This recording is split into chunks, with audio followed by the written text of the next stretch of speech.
मेरा बच्चा ड्राइंग तो करता है लेकिन कुछ समझ में ही नहीं आता कि बनाता क्या है। अगर आपने भी कभी बच्चों की ड्राइंग्स देखकर ऐसा सोचा है तो शायद प्रॉब्लम बच्चे की ड्राइंग में नहीं, हमारे देखने के तरीके में है।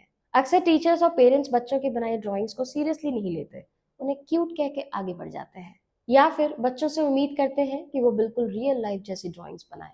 यहाँ तक कि कई बार तारीफ भी इसी बात की होती है, अरे मेरा बच्चा तो कार्टून देखकर हूबहू वैसा ही बना देता है। लेकिन बच्चे जब ड्राइंग्स बनाते हैं तो वो सिर्फ दुनिया की कॉपी नहीं कर रहे होते, वे सिंबल्स यानी प्रतीकों के जरिए अपनी सोच, इमोशंस और एक्सपीरियंसेस को एक्सप्रेस कर रहे होते हैं। और इंटरेस्टिंग बात यह है कि सिंबोलिज्म कोई नई चीज नहीं है। भारत में सदियों से सिंबल्स को समझना कल्चरल अवेयरनेस माना जाता था। हमारे यहाँ paintings, sculptures, folk art, temples, dance और म्यूजिक, हर जगह सिंबल्स की एक पूरी भाषा मौजूद थी। लोग उन प्रतीकों को देखकर मीनिंग समझ लेते थे। अगर कोई आर्टवर्क बिल्कुल रियल जैसा नहीं दिखता था तो लोग उसे गलत नहीं मानते थे, बल्कि कई बार सिंबल्स को ना समझ पाना ही अज्ञानता माना जाता था। फॉर एग्जाम्पल, अजंता केव्स की पेंटिंग्स को देखिए, वहां कई चीजें रियलिस्टिक नहीं है। कुछ पहाड़ सिर्फ शेप्स की तरह दिखते हैं, फिगर्स भी पूरी तरह प्रोपोर्शनेट नहीं है, लेकिन उनका गोल फोटो जैसी रियलिटी बनाना नहीं था। वो आइडियाज, इमोशंस और स्टोरीज को सिंबॉलिकली एक्सप्रेस कर रही है। भारत ही नहीं,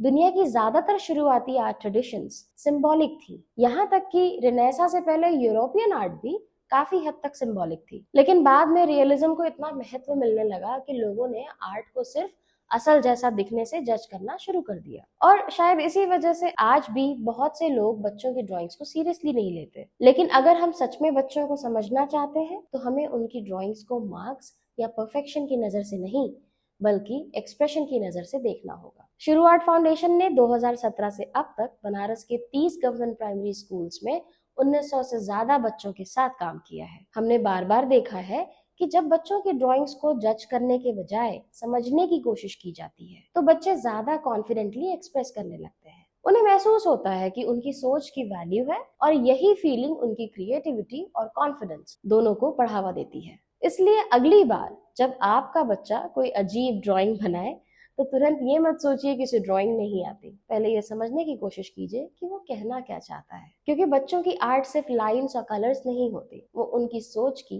भाषा होती है। ऐसे ही और इंटरेस्टिंग जानकारियों के लिए हमारा चैनल अभी सब्सक्राइब कर लीजिए, क्योंकि हम इस तरह का बहुत सा कंटेंट आपके लिए लाने वाले हैं।